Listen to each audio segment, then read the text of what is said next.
මේක මරු වැඩක් හොඳේ. එකට එක දෙකට බූස්ටර් එකක් එන්න ඕනි බූස්ටර් එකක් විදියට. කලින් කරන් ආවොත් ඒක බූස්ටර් වැඩසටහනක් වෙන්නේ නැහනේ. ඒතකොට හරි වැරදි බලා ගන්නවා. ඔයා ප්‍රශ්න පත්‍රය කරගෙන ආවා අපි අඩුපාඩු බලලා සාකච්ඡා කරනවා. ඒම පේපර් ඩිස්කෂන්ස්. ඒක වෙනයි. බූස්ටර් කියලා අපි අදහස් කරන්නේ මේකෙදි කරන්නේ එවෙලේ මතක් කර කර අවශ්‍යගෙන යන්නේ. ඒතර ඔයා කල්පනා කරනවා ප්‍රශ්න දිහා බලනවා උත්තරේ කල්පනා කරනවා එවෙලේ අපි ඒක සාකච්ඡා කරනවා ඊළඟ එකට යනවා. එහෙම හරි ඕගොල්ලන්ට බහුවර්ණ 1000ක් සූදානම් කරලා තියෙනවා. ටියුට්ස් දෙක ඕගොල්ලන්ට මම එදා පන්තියේදීත් මම හිතන්නේ පෙන්නුවා. හරි එතකොට මේ වෙනකොට බහුවර්ණ 1000 ඕගොල්ලන්ට ලෑස්ති එකේ. එතකොට මේ බහුවර්ණ 1000 අපි සූදානම් කරලා තියෙන්නේ කොච්චරකටද? සාමාන්‍යයෙන් ඔයාගේ O level ප්‍රශ්න පත්‍රය තුල බහුවර්ණ ප්‍රශ්න එන්නේ පුතේ 13යි. සාමාන්‍යයෙන් ඔයාගේ O level ප්‍රශ්න පත්‍රයේ බහුවර්ණ ප්‍රශ්න 40ක් තියෙනවනේ. ඔය 40න් 13ක් විතර තමයි බයොලොජි වලින් එන්නේ. කෙමිස්ට්‍රි ෆිසික්ස් වලින් ගත්තාම කෙමිස්ට්‍රි ෆිසික්ස් වලින් සාමාන්‍යයෙන් බහුවර්ණ 27ක් 28ක් විතර එනවා.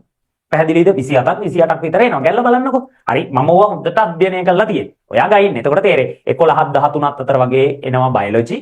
සාමාන්‍යයෙන් 27 28 වගේ ප්‍රමාණයක් එනවා කෙමිස්ට්‍රි ෆිසික්ස්. එතකොට මේ එන බහුවර්ණ ප්‍රශ්න 13 තියෙන්නේ. මේ 13 පුතේ ලොවෙත් මේක ඇතුලේ තියෙනවා. ඉතින් ඒක පේන්නේ බෑ. 1000ක් ඇතුලේ 13ක් නැති වෙන්නේ නෑනේ. ඒතකොට මේ ටික හොඳට කතා කරනකොට අර පාඩම් සියල්ලේම අපිට අවශ්‍ය කරන දේවල් ටික නැවත මතක් වෙනවා.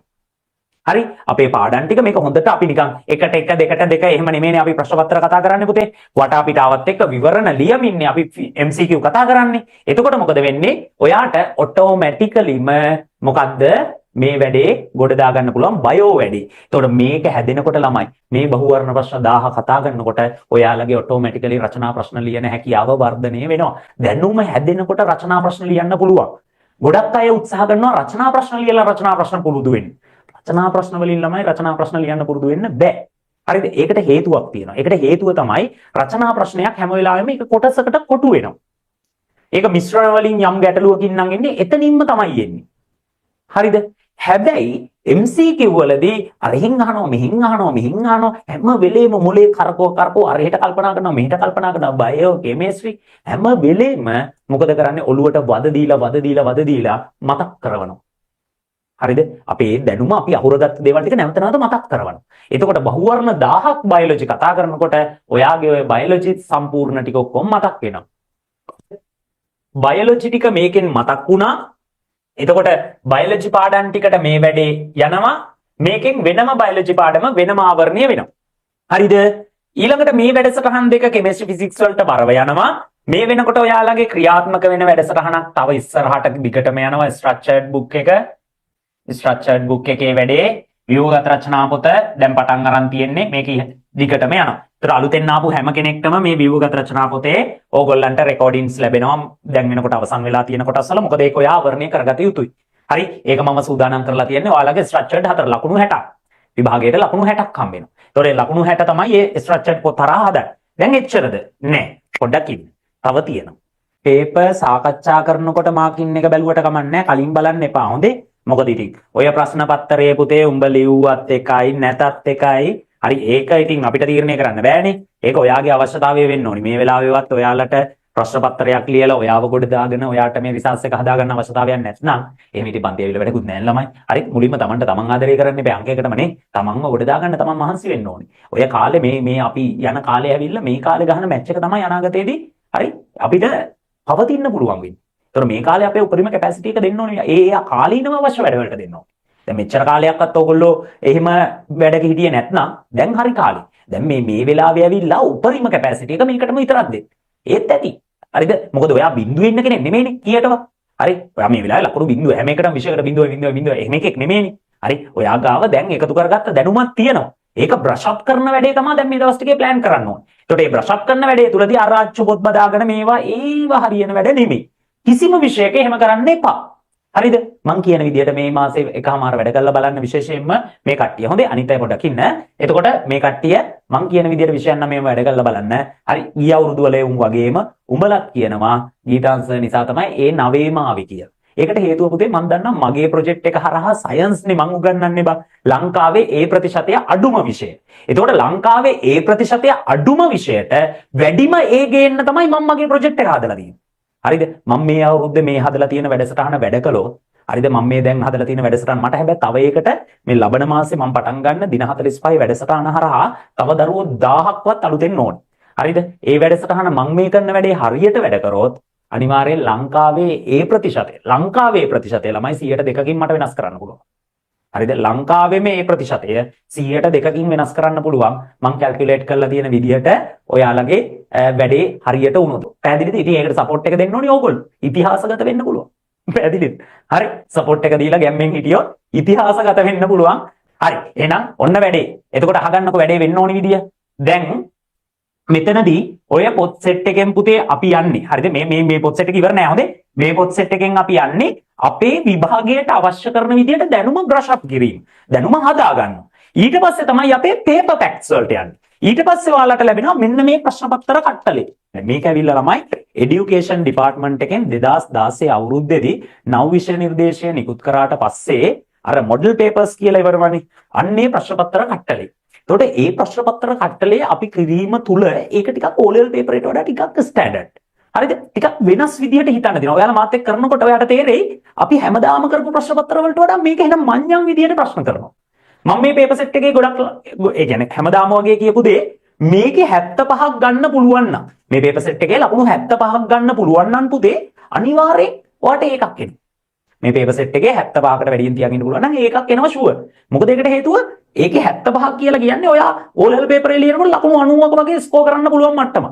මොකද ඒකට හේතුව මේකේ ප්‍රශ්න ටිකක් අහන ස්වරූප ඔක්කොම අනිත් පැත්ත. ඒ කියන්නේ ඔයාට හිතන්න පුළුවන්ද කියලාම ප්‍රශ්න කරනවා. ඒතකොට අර හිතන්න පුළුවන්ද කියලා ප්‍රශ්න කරනකොට අපි පළවෙනි පේපරේ දෙවෙනි පේපරේ එහෙම කරන් යනකොට ඔයා ට්‍රැක් එකට වැටෙනවානේ. ඊට පස්සේ ඔයත් ඔළුවට වද දිදී ඔළුව කරකව හිතන්න පටන් ගන්නවා. එතකොට 3ට 4ට 5ට යනකොට මේ පේපර් සෙට් එකේ පේපර්ස් 10 ඉවර වෙනකොට ඔයා වැඩේ ගොඩ. හරි. එතකොට ඔන්න ඊළඟ වැඩේ එහෙමනම් මොකද්ද? මේ අපි කතා කරන ප්‍රශ්න පත්‍ර 10 වැඩේ. හරිද? ප්‍රශ්න පත්‍ර 10. මේක එළිම එක්සෑම් වැඩේ විතරයි මම මේකේ මාසිකව ලැබෙන පේපර්ස් පොත් ඒව නෙමෙයි මේ මූලික වැඩසටහන. මේ ප්‍රශ්න පත්‍ර 10. ඊට පස්සේ පුතේ දැන් මේ ප්‍රශ්න පත්‍රات එක්ක ඇයි අපි පාස් පේපර්ස් ටික 2016 ඉඳලා 2023 වෙනකම් O level pass papers ටික අපි ගන්න ඕනි. ඒකනම් ඔයා අර pass papers පොතක් ගත්තනම් හරි මොකද ඒක print කරලා ඔයාට එවන එක මට වැඩකුත් නෑ. මම ඔයා print කරගන්න කියන එක ඔයාට වැඩකුත් නෑ. ප්‍රශ්න පත්‍ර ටික pass papers ටික තිබ්බනම් ඇති අපි කොහොමවත් පිළිතුරු සාකච්ඡා කරන්න නිසා. හරිද? එතකොට ඒ විදිහට ඔයා මේ paper set එක සපය ගන්න. එතකොට මේ paper set එක අපි ඊළඟට පටන් ගන්නවා. ඊට පස්සේ පුතේ අපේ 8 වෙනි වැඩසටහන තමයි night time MCQ booster කියලා කියන්නේ. හරිද? මේ night time MCQ booster කියලා කියන වැඩසටහන ඇවිල්ලා පුතාලා හැමදාම රාත්‍රී 11ට මම වැඩසටහනක් කරනවා MCQ වැඩසටහනක්. මේක මම සතියේ දවස් 5ක් කරනවා. දෙකක් මට කරන්න හැකියාවක් නැහැ. තවත් පන්ති තියෙන නිසා ඒ දෙක ඕගොල්ලන්ට රෙකෝඩින් දෙකක් සූදානම් කරනවා. හරිද? එතකොට පුතේ මේ පන්ති ටික දැන් ඕගොල්ලන්ට මෙහෙම වෙන්න පුළුවන්. සර් 11ට පන්තියක් තියෙනවනේ. අවුල. මම පන්තිය කරාන් පස්සේ බලන්න. පැහැදිලිද? මම වැඩ කරනවා නම් ඔයා ඒකට වෙලාවක් හදාගන්න. හරි. මේ වෙලාවේ ඔයා හදා බලන්න ඕනි හැම වෙලාවෙම අපෙන් වැඩ ගන්න මිසක් අපි වැඩ කරනකොට ඒක අඩු කරන්න නෙමෙයි. පැහැදිලිද කියන දේ? මොකද අපි ඔයාලට මේ වෙලාවේදී උපරිම බොක්කෙන් සපෝට් එක දෙන්න හදනවා නම් ඔයා මොකද කරන්න ඕනි? ඒක ගන්න සූදානම් වෙන්න ඕනි. එහෙම නැතුව පුතේ මේක මම විතරක් බොක්කෙන් දෙනවා උඹ මට බෙලෙක්කේ. එතකොට මේ වැඩේ කරගන්න බෑනේ. පැහැදිලිද මං කියන දේ? හරි. අපි දෙන්නම මේ වැඩේට සෙට් වෙන්න ඕනි. සෙට් වෙලා තමයි මේ වැඩේ කරන්න ඕනි. හරි. එතකොට මේ විදිහට රාත්‍රී 11ට night time MCQ boost එක දිගටම යනවා. තේරුණාද?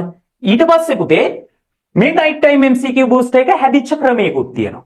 ඒක හැදිලා තියෙන්නේ කොහොමද? ඔයාලට මේක හරහා අපි මුලින්ම දැන් මේක දවස් 45කට යන වැඩසටහනක්නේ. දින 45ක් එක දිගට යනවා.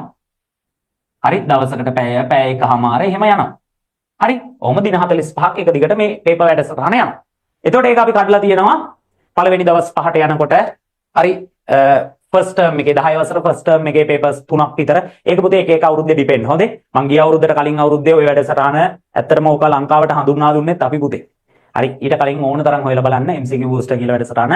ඒක ඔය booster එන්නතත් එක්ක ඔය night time MCQ booster කියන එක හඳුන්වා දුන්නේ. ඒ වෙලාවේ ගුරුවරු කිව්වේ රෑ 11ට ඉද O level එව් කියලා. හරි. ළමයි 2000ක් හිටියා පළවෙනි දවසේ පටන් ගන්නකොට. හරි. පැහැදිලිද? එතකොට ඉතින් ඒ නිසා අර කොරෝනා කාලේ එහෙම වැඩේ පටන් ගත්තා. ඉතින් ඒක එක දිගට මම කරගෙන ආවා. ඒක නිසාම මට ඒකේ වැඩක් හැදුනා. මට ඒකෙන් තමයි පුළුවන් වුණේ පුතේ ලකුණු 35ට වැඩි ලකුණක් MCQ එකෙන්ම දාලා උඹලා ගොඩ දාන්න මුලින්ම. මගේ ටාගට් එක හැම වෙලාවෙම මම ටාගට් කරන්නේ ලේසිම තැනින් තමයි ඔයාලව ගොඩ දාන්නේ මුලින්ම. MCQ පේපරේ තමයි අපිට S එකක් හරි ගොඩ දාන්න තියෙන ලේසි මේක. එතකොට මම හැම වෙලාවෙම ඔයාව මොකද කරන්නේ MCQ එකේ ලකුණු 35කට හදන්න තමයි try එක දෙන්නේ. ඒක තමයි මෙච්චර MCQ වැඩසටහන මගේ පන්ති ඇතුලේ තියෙන්නේ. එතකොට මම ඔයාව MCQ එක හරහා මොකද්ද කරන්නේ? ඔයාගේ දැනුමනේ හදන්නේ. MCQ බූස්ටර් එක හරහා ඔයාගේ ටයිමින් හදනවා, දැනුම හදනවා, ඔළුවට වද දිදී අවුස්සනවා. ඉතින් එහෙම කරනකොට ඔටෝමැටිකලි ඔයාගේ සබ්ජෙක්ට් එක හැදෙනවා. ඒතකොට සබ්ජෙක්ට් එක හැදුනහම රචනා ප්‍රශ්න ටික ඔයාටම ගලප ගන්න පුළුවන්. එතකොට අපි මේ රචනා ප්‍රශ්න වැඩසටහන් වලදී, පේපර්ස් වැඩසටහන් වලදී ඔටෝමැටිකලි රචනා වැඩේ ෆෝම් වෙනවා. පැහැදිලිද? හරි. ඒ නිසා මේක අතිශය වැදගත් වැඩසටහනක් පුතේ. අඛණ්ඩව මේ වැඩසටහන 45 ආවරණය කරගන්න ඕනේ. යම් කෙනෙක්ට බැරි වුණොත් ඊළඟ දවස් වෙනකොට ඒක කවර් කරගන්න ඕනේ. අපි ඒ ටික රෙකෝඩින් පිළිවෙලට ඔයාට ඩේලි අප්ඩේට් කරනවා. ඒකේ පූර්ණ වගකීම් මම ගන්නවා. මම්ම තමයි රෙකෝඩින් ටික දෙන්නේ. හරිද? මොකද ඒක හරිම පරිස්සමෙන් මම කරන වැඩ. හරිද? හරිම වගකීමෙන් පරිස්සමින් කරන වැඩ. දැන් 45 නේ තියෙන්නේ. 45 නිසා 15කට අඩු කරා. එතකොට ඒක ඇවිල්ලා පුතේ අවසන් දින 15. මාර්තු මාසේ අවසන් දින 15. ඔයාට 17 ලෙවල් තියෙනවා. අවසන් දින 15 ඔයාට හැම දවසකම අනුමාන සම්මන්ත්‍රණයක් විදිහට. අනුමාන සම්මන්ත්‍රණයක්. අංක 1, 2, 3 ආදී වශයෙන් මම ඕගොල්ලන්ට සම්මන්ත්‍රණ 14ක් කරගෙන යනවා. ඒ 14 අවසානයේ 15 වෙනි සම්මන්ත්‍රණය කියන්නේ මගේ ඔයාලගේ අවසාන සම්මන්ත්‍රණය. ආද හරි. එතකොට ඔය තමයි ඕගොල්ලන්ගේ දින 45 වැඩපිළිවෙල. හරි. ඉතින් ඔයාට තේරෙනවා මං නිබන්ධන ටික ලෑස්ති කරලා ඉවරයි. හරිද? නිබන්ධන ටික ලෑස්ති කරලා ඉවරයි. ප්‍රශ්න පත්‍ර ටික ලෑස්ති කරලා ඉවරයි. බූස්ටර් වැඩසටහනේ පේපර් සෙට් එක ලෑස්ති කරලා ඉවරයි. අනුමාන ටියුට් ටික ලෑස්ති කරලා ඉවරයි. එතකොට ඒ වගේ එක දවසකට එක නිබන්ධනයයි. ඒකෙන් අපි ඒ දවසේ පාඩම් ටික මුළු පාඩම් 35ම මේ දවස් 15 තුල ක්ෂණිකව ප්‍රශ්න වලින් කතා කරලා තියෙනවා. මේක දැන් මේ වගේ ගත්තොත් එහෙමනේ. ඉතින් ජීව රසායනික පදනම මූලද්‍රව්‍ය සංයෝග ප්‍රමාණය. ප්‍රශ්න ටික දැම්මා. ඒ ප්‍රශ්න ටිකෙන් අපි ටක් ගාලා එදා දවසේ ඒකේ පාඩම නැවත මතක් කරගත්තා. මේකේ තියෙන පුතේ ප්‍රශ්න පැටර්න්ස්. පැටර්න්ස් කියලා අදහස් කරන්නේ විභාගයකට ප්‍රශ්නයක් එනවා නම් එන්න පුළුවන් ආකාර සියල්ල මම මේකට දාලා තියෙනවා. උඹලට ඒක මම එදාට පැහැදිලි කරලා දෙනවා. එතකොට මේ වැඩේ ඔය විභාගයට යන්න කලින් ඕකේද කියලා බලලා යන්න විතරයි තියෙන්නේ. පැහැදිලිද? ඔන්න පුතේ මගේ වැඩසටහන ඉතින් ඔයාලා වැඩේට සෙට් වෙන්න අන්තිම දවස් ටික නිසා දැන් ආපහු අදින් පස්සේ ආපහු තියාගන්න එපා ක්ලාස් කට් කරන වැඩ රෙකෝඩින් එකතු වුණාම බැලෙන්නේ. හරි. අනිත් කාරණේ තමයි උඹලට මං අද දෙන මොටිවේෂන් එකයි හෙට දෙන මොටිවේෂන් එකයි අනිද්දාට දෙන මොටිවේෂන් එකයි. මොටිවේෂන් කියලා මං ඉතින් අනම්මනම් දේවල් කියවන්නේ නැහනේ. මම මේ වැඩ කරන විදි ගැන කියන්නේ. එතකොට මේ වැඩ කරන විදිය අද දවසේ කියනවා හෙට වැඩ කරන්න ඕනේ මෙහෙමයි උඹලා මෙහෙම ප්ලෑන් කරගන්න ඕනේ. හෙට කියනවා මේ දවසේ මෙහෙමයි වැඩ කරන්න ඕනේ මෙහෙම ප්ලෑන් කරගන්න. උඹලා ওই ටික ඔක්කොම ටික එක දවසක අහනවා. එතකොට සඳ වැඩ කරන්න ඕනි විදියයි අඟහරු වැඩ කරන්න ඕනි විදියයි බදාද වැඩ කරන්න ඕනි විදියයි ඔක්කොම ටික එක දවසක අහනවා අන්තිම දවස් 5 විතර ටික. වැඩක් නැහැ ළමයි. අර දවස් 5ම ඔයාට එන්න තිබිච්ච මොරාල් එක නැති වෙලා ගිහිල්ලා ඔයාට එන්න තිබිච්ච අර ඒ දවස් 5 තුල ඔයාට එන්න තිබිච්ච සැලසුම සම්පූර්ණයෙන්ම අවුල් ගිහිල්ලා. ඒ නිසා මගේ රෙකෝඩින් එකක් දවසක් ගෙවෙන්න දෙන්න එපා. අද දවස අනිවාර්යෙන් බලන්න. බැරි ලයිව් උපරිම එන්න. බැරිම වුණොත් අනිත් ඔය සජීවී පන්ති ගොඩක් තියෙනවා. ඉතින් මම විතර පන්ති කරලා හරියන්නේ නැහැ ළමයි. හරි. ඒ අනිත් පන්ති වලට සජීවීව යන්න. මගේ තියෙන ස්ථිර ටයිම් වෙනස් වෙන්නේ නැහැ නේ. ඒවා හදාගත්තේ ඒවානේ. ඒවා ටිකට එන්න. එදා දවසේ මග හැරුණා නම් රෑ හරි කැපකිරීමක් කළා ඒක ඉවරයක් කරන්න. ඒ කියන්නේ රෙකෝඩින් එක බලන්නෙත් නැහැ, පන්ති එන්නෙත් නැත්නම් හරි ඊට වඩා හොඳයි නෑවිත් ඉන්නවා. මොකද හේතුව මම ගේමින් ටියට වැඩක් නැහැ. මම ඔයාලට කිව්වේ මම මේ වැඩේ ඕගොල්ලන්ට උපරිම භක්තියෙන් කළාට වැඩක් නැහැ. ඔයා ඒක භක්තියෙන් පිළිගන්න ඕනේ.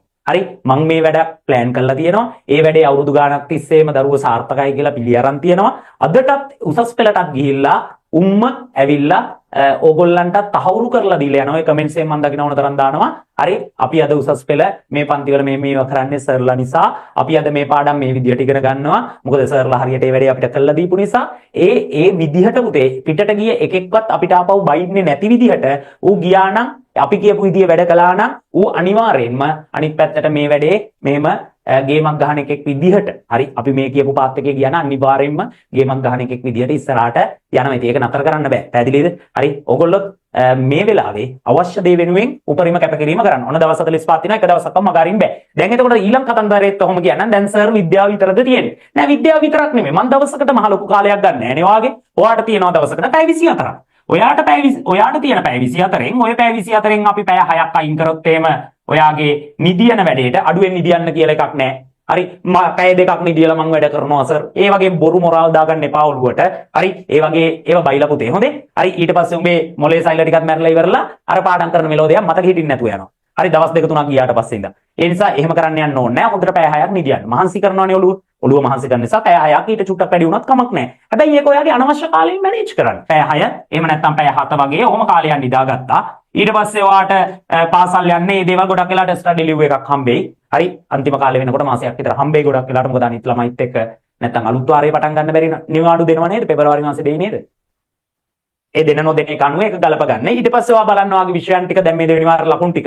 හරි දෙවෙනි වාර ලකුණු ආපු විෂයන් ටික බලන්න. ඒ ලකුණු ටික ගානට ලියා ගන්න. නැත්නම් ඔයාගේ report card එකේම දාගන්න. මම ඒ දවස්වල කරේ report card එකේ ඉස්සරහින් පැන්සලෙන් දාගන්න. හරි මට ඒකට අඩු කීයද? ඒකට අඩු කීයද කියලා පැන්සලෙන් දාගන්න report card එක ඉස්සරහින්. දාගෙන ඉවරලා මොකද කරන්නේ? ඒ අවශ්‍ය විෂයට අවශ්‍ය කාලය දෙන්න. දැන් අපි හිතමු උදාහරණයක් මෙතන ඉන්නවා සයන්ස් වලට ලකුණු 90ක් තියෙන දරුවෙක්. හරිද? ලකුණු 90ක් තියෙන දරුවෙක්. අන්න ඌ රෙකෝඩින් මිස් කරාට කමන්නේ. හරිද?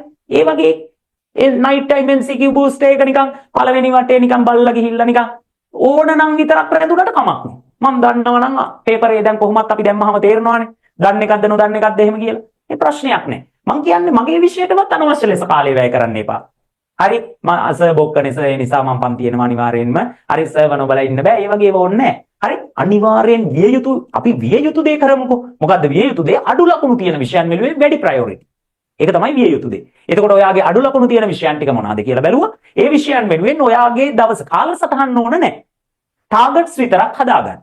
කාලසටහනකට වැඩ කරනවායි කියන එක වෙන දෙයක්වත් නෙමෙයි. අනිත් දේ තමයි අපි වැඩක් කරනකොට ඒ ටාගට් එක ඉවර වෙනකම් වැඩේ කරන්න පුරුදු වෙන්න. ඔයා දැන් පටන් ගන්නවා නම් අපි හිතමු ප්‍රශ්න පත්‍රයක් කරන්න. ඔය ප්‍රශ්න පත්‍රය සඳහා පැය දෙකක් දාලා ඉවරලා ඊළඟට ලියා ගන්නවා බුද්ධ ආගම කිය. හරිද? ඊළඟට බුද්ධ ආගම ලියාගත්තාම ඊට පස්සේ මොකද කරන්නේ? 3 ඉඳලා 5 වෙනකම් විද්‍යාව. ඒ වෙලාවේ මොකද උනේ? ප්‍රශ්න පත්‍රේ ඉවරත් නැහැ. මැදින් නැවැත්තුවා බෑනේ. 5ට යන්න එපා. බුද්ධ ආගමට කියලා බුද්ධ ආගමට ගියා. විද්‍යාවත් නැහැ බුද්ධ ආගමත් නැහැ. එහෙම එපා. ඕක කරන්න ඕනේ කොහොමද දන්නවද? අඩු ලකුණු තියෙන විෂයන් ටික ගත්තා. හරිද? ඒ කියන්නේ අඩු ලකුණු තියෙනවා කියන්නේ වැඩිපුර මහන්සි වෙන්න ඕනේ විෂයන් ටික. අපි හිතමුකෝ මෙහෙම. අපි හිතමු මම මේ විෂයන් 3කින් විතර වැඩේ කියා දෙන්නම්.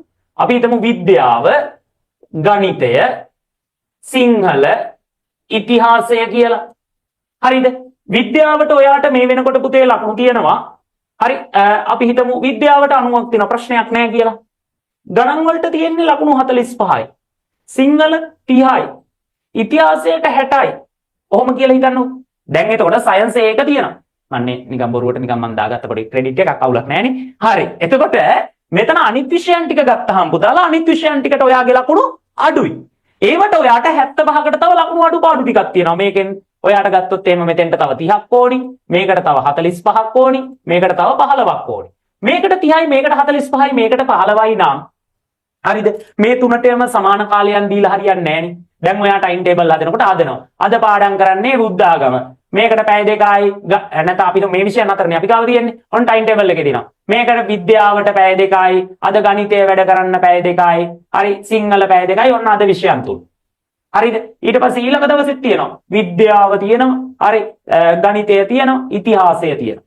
ඊළඟ දවසේ විද්‍යාව තියෙනවා, හරි සිංහල තියෙනවා, ආපහු ඉතිහාසය තියෙනවා. ඔහොම මාරුවේ ඔය ටික තියෙනවා කියලා හිතන්නකො.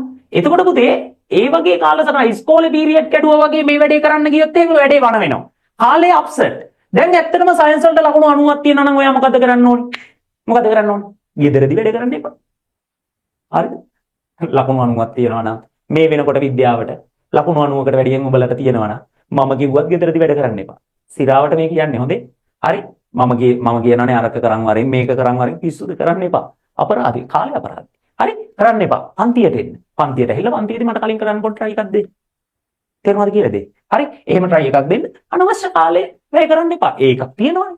බ්‍රෂ් අප් කරගෙන තියාගෙන ඉන්න. ඔය MCQ boosters කරනකොට හරි ඊළඟට මම ප්‍රශ්න පත්‍ර සාකච්ඡා කරනකොට ඔයා ලියලාවේ නැති වුණාට ඔයාට ඒ වෙලාවේ වැඩේ ගැලපේ.